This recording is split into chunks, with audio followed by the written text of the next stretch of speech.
I knew that Jesus had come to die for my sins, and I knew that I needed to accept Jesus, and so I knew that conceptually at 5, as early as 5. You're growing up, you're in school, you have insecurities. So I kind of started learning to hide my faith. I was like, I don't know if people should know about my faith because then they might not like me. There was this girl, she stood up in front of the entire youth group and was saying, this is what God did in my life. For the first time I know who Jesus is, and I'm gonna try and tell as many people that I go to school with about Jesus as I can. I remember thinking, I want to be more bold in my faith.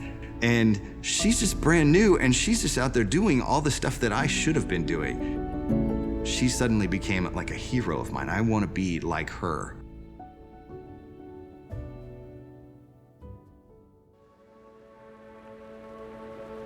It wasn't long before she started to have some health issues, and it got really tough for her to do ministry.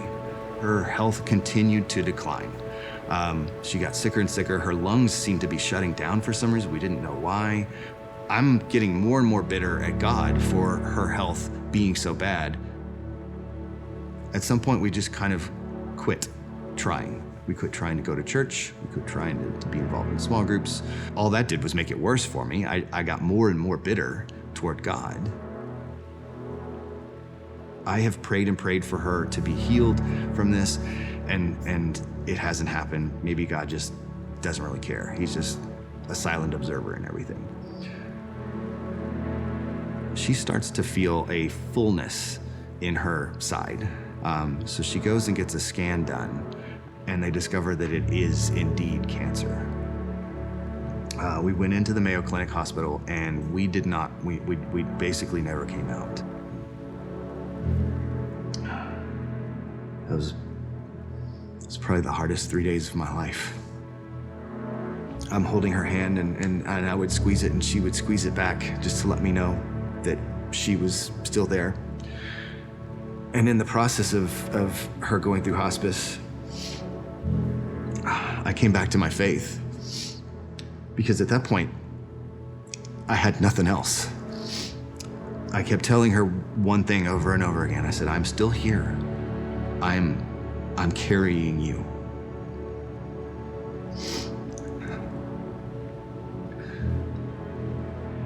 And when I can't carry you any further, I'm gonna put you in Jesus' arms, and he's gonna carry you the rest of the way. And that's exactly what I did.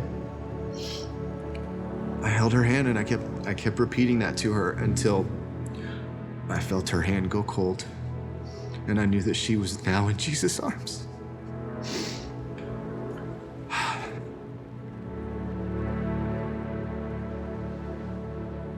After I lost Christy, I found myself completely alone and isolated. I need something to get me connected back to God and to a community of other believers. I drove by the Northridge campus all of the time. I show up and everyone's welcoming me, and I'm like, oh, this is great. I told James a little bit about my story. I said, yeah, I recently lost my wife. And he said, oh, wow, I need to introduce you to this guy named Bill Erler. So Bill and I started talking, and Bill said, well, this is kind of interesting that you're showing up, because we're about to start a grief share group. That group of guys and other guys at Forge, they have gotten me through a lot. After I lost Christy, we sort of had this deal. If either one of us dies, the other person will not date for at least a year. And that year came and went for me, and I still wasn't even, I was like, nah, I'm not even thinking about that. But Jimmy invited me to go with a group to Tanzania for a missions trip. There was another lady that was going to Tanzania with us. I said, when we get back, I want to take you to lunch, and I want to hear your story. I want to get to know you more. So we had this 2-hour lunch, and as I'm driving away from that, I just remember going, oh man, now I got to figure out how to ask this girl out for real. I haven't asked anyone out in over 30 years. I'm on mission for God. And it's amazing having a spouse who is super supportive of that and is on mission with me.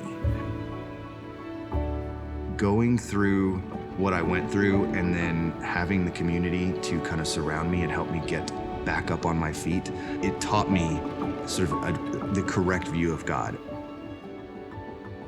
I understand what the Bible is talking about when it says, when it talks about how short this life is. We're not guaranteed. I'm not guaranteed tomorrow. Because of that, I feel this new sense, this like crazy sense of urgency to make sure that I am doing whatever I can, wherever I can, whenever I can, to get the gospel out. This is the person that I wanted to be. And I said, this is the kind of person that needs to be bold about his faith. It's taken me this long to become that person. And the things that I have gone through in my life that have led me to this point, it's been a tough road. It's been hard, but I wouldn't change them for anything.